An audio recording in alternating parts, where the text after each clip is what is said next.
tell him. Where is he now? I tracked him down to an address in Brooklyn. He's on LinkedIn, Lemon. He might as well be.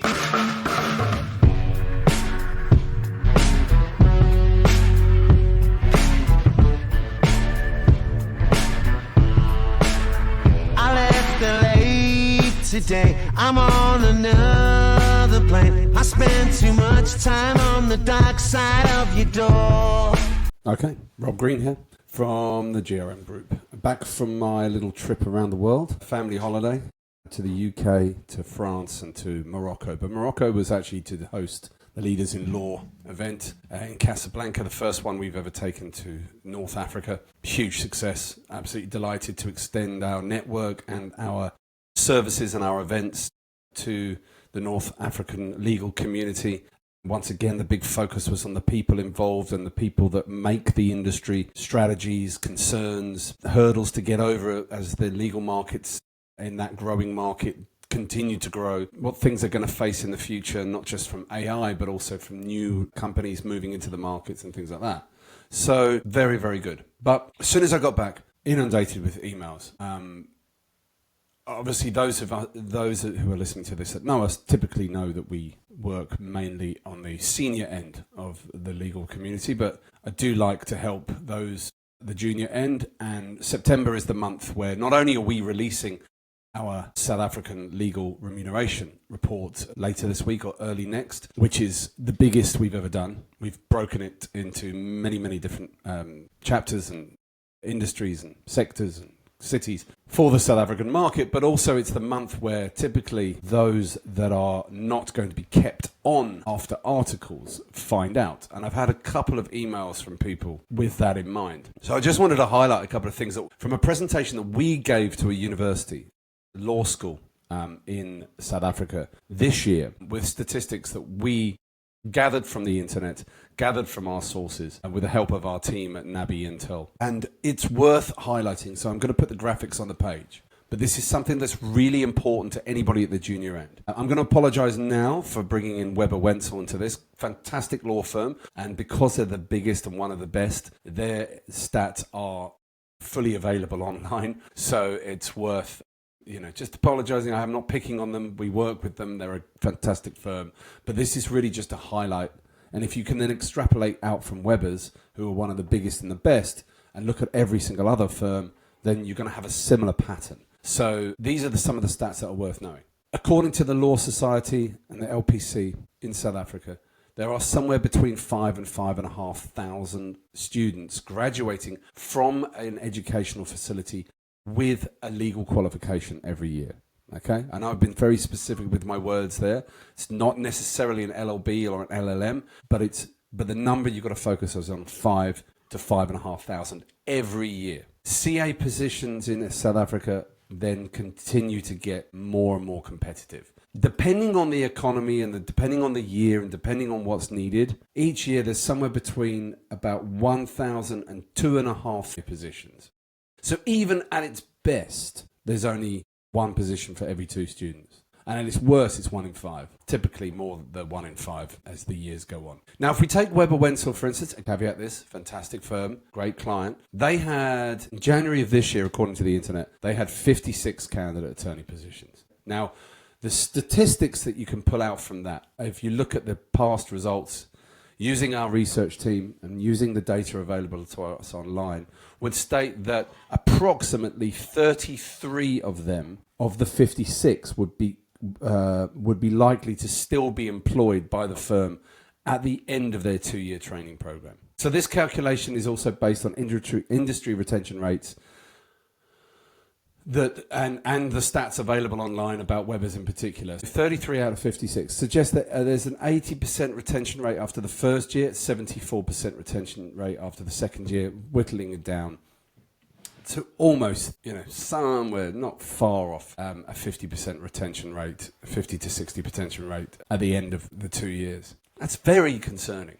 It's very concerning for the individuals because not only is there more students than positions, it's very, very hard to get articles. And then those that get in are not all being kept on. Again, it's going back down to a 2-to-1 ratio. I'm not here to discuss the reasons why that is. I just want the younger law students and those looking to enter the legal profession to be aware of this, that it is really, really tough out there. And it's tough every year, and it gets tougher because those 5,500 double every year. Well, not double, but you know what I mean. It compounds every year. So what is going to happen? And then, of course, then you've got the threat of AI coming on board as well. You've got the threat of AI. You've got the threat of junior roles being wrapped up into the AI process. We're in a settling down period. We're in a confusing period where law is really getting to grips with how artificial intelligence is going to remove the need for a human to do the things that are repetitive. I think it's a fantastic opportunity for law firms to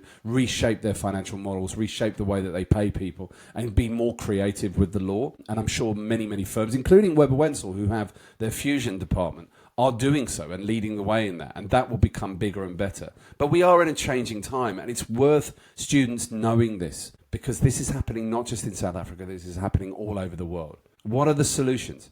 Well, the solutions are do the degree, smash it out of the park, work really, really hard, have some fun at university as well, but get your degree, all right? But then go into the workplace in realism that you might not be a lawyer going through the practice cycle, the 2-year cycle in practice and then coming out. I think the law firms and the in-house counsel should be putting on, and the industry itself should be putting pressure on the LPC and the Law Society to do what they've been doing in the UK, Australia, and I think parts of Europe, where you can do your articles in a company. So you can get your articles with BMW or someone like that. I think that is exactly what should happen here. It opens up the door for many more opportunities for the students. And also the law schools themselves have to take this into consideration. These numbers are hideous, okay? And we know that the law schools and the universities are a business and they need as many people to come in as possible. But they're not teaching the kids about AI and the threat of AI to the traditional legal career.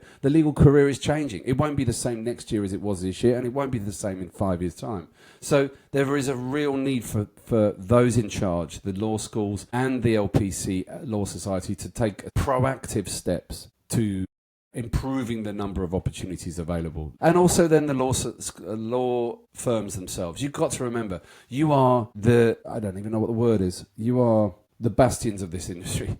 I don't think that's the right word I was looking for, but you are here to look after the industry. You've reached the top. You've done your hard yards. And you need to pass down a healthy environment, a healthy career platform for the youngsters. I truly believe that is our responsibility as we get older, to create opportunities and pass over the keys eventually to those with an industry in a healthy position. Enough of the thinking short term and start thinking longer term about the skills that are being brought in.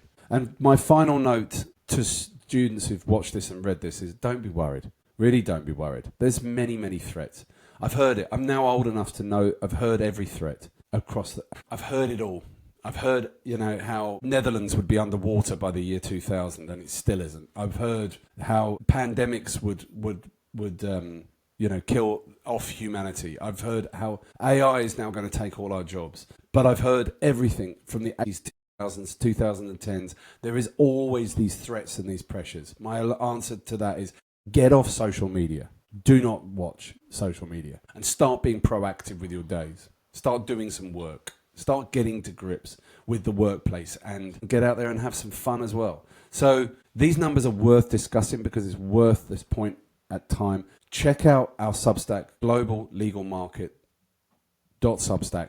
We're going to be releasing our South African legal salary survey on there as soon as it comes back to me from the design team. I've seen the first few pages. It looks amazing. It's the biggest and best yet. I think we're at a crossroads. We'll talk about that on another podcast, another release, because I think we're at a crossroads for the salaries available. I think it's going to go through a very dark time before coming back again. So this might be the last year we're talking these big numbers. In the universities, think about these numbers. Think about the fact that your law degree is very useful, but for other industries as well, you don't just have to be a lawyer.